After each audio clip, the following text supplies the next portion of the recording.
પ્રજાપિતા બ્રહ્માકુમારી ઉજેડિયા ખાતે સંબોધનમાં સંવાદિતાનો આધાર આધ્યાત્મિકતા વિષય ઉપર વિશેષ કાર્યક્રમ યોજાયો। તલોદ તાલુકાના ઉજેડિયા સ્થિત પ્રજાપતિ બ્રહ્માકુમારી ઈશ્વરીય વિદ્યાલય ખાતે તાજેતરમાં એક પ્રેરણાદાયી આધ્યાત્મિક સેમિનારનું આયોજન કરવામાં આવ્યું હતું। આ કાર્યક્રમનો મુખ્ય વિષય સંબંધોમાં સંવાદિતાનો આધાર આધ્યાત્મિકતા રાખવામાં આવ્યો હતો, જેમાં મોટી સંખ્યામાં ભાઈઓ બહેનો અને નગરજનોએ ઉત્સાહપૂર્વક ભાગ લીધો હતો। આ કાર્યક્રમમાં વક્તાઓ દ્વારા સમજાવવામાં આવ્યું હતું કે આજના દોડધામ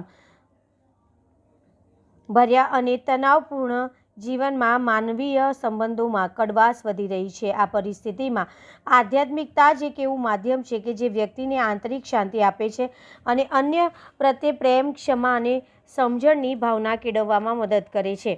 જો વ્યક્તિ પોતે આંતરિક રીતે શાંત હશે તો જ તેના પરિવાર અને સમાજ સાથે સંબોધનમાં મધુરતા લાવી શકશે। કાર્યક્રમ આધ્યાત્મિકતા મૂલ્યો દ્વારા કેવી રીતે પારિવારિક કલેશ દૂર કરી શકાય, ઉપસ્થિત સૌને માનસિક શાંતિ માટે રાજયોગના અભ્યાસનો અનુભવ કરવામાં આવ્યો। BK શિવાજીના જ્ઞાનસભર વિચારોનું માર્ગદર્શન પણ બેનર અને ચર્ચાઓ દ્વારા પ્રસારિત કરવામાં આવ્યું હતું। આ કાર્યક્રમનું આયોજન બ્રહ્માકુમારી ઇન્દ્રપ્રસ્થ રિટ્રીટ સેન્ટર GGRCના સહયોગથી કરવામાં આવ્યું હતું। કાર્યક્રમના અંતે સંચાલકો સૌનો આભાર માન્યો હતો અને લોકોને દરરોજ થોડા સમય મેડિટેશન માટે ફાળવવામાં અપીલ કરી હતી। આજુબાજુના વિસ્તારોમાં બહોળી સંખ્યામાં ભાવિકો જોડાયા હતા। રિપોર્ટર જયંતિભાઈ પટેલ, તલોદ, સાબરકાંઠા।